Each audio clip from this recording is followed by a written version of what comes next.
Understanding the Trinity. Jesus as God's Son. It was a crisp autumn evening when Michael, a theology professor, received an anonymous email with the subject line, "The Hidden Truth of the Trinity." Intrigued and slightly unnerved, he opened the message. Inside was a cryptic riddle. The Son is in the Father in the Son, but how can the Spirit bind them as one? Solve this, and the truth shall be revealed. The email also included coordinates for a location deep in the mountains. Michael hesitated. The concept of the Trinity had always been a cornerstone of his faith, yet its mystery intrigued him. Could this be an opportunity to uncover a deeper understanding? Against his better judgment, he decided to follow the lead. The next morning, Michael packed essentials and set off toward the mountains. The drive was long, winding through dense forests and fog-laden valleys. He arrived at the coordinates late in the afternoon, finding an old, abandoned monastery cloaked in ivy and shadows. Inside, the air was thick with dust and the scent of ancient wood. The silence was eerie. On the altar, he found an envelope labeled, "To understand the Trinity, you must walk the path of the Son." The note instructed him to complete 3 tasks, each representing one part of the Trinity. First, he had to find the Father's wisdom. Second, he needed to experience the Son's sacrifice. Finally, he would encounter the Spirit's presence. Task 1, the Father's wisdom. The note led Michael to a room filled with ancient scrolls and manuscripts. One stood out, a weathered parchment with unfamiliar writing. As he held it, he felt a rush of knowledge and clarity, as if generations of wisdom flowed through him. The message was clear: the Father is omniscient, the source of all creation and truth, Syakur. Choosing.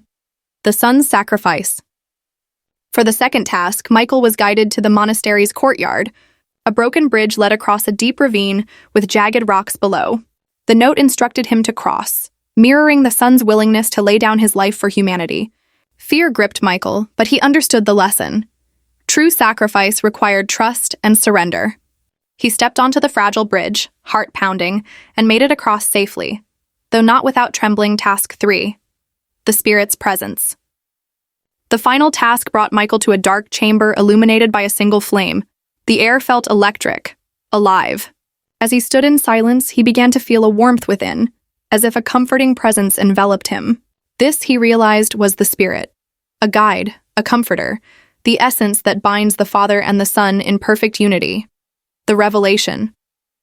With all 3 tasks completed, Michael returned to the altar, where another note awaited. The Trinity is not a puzzle to be solved, but a relationship to be experienced.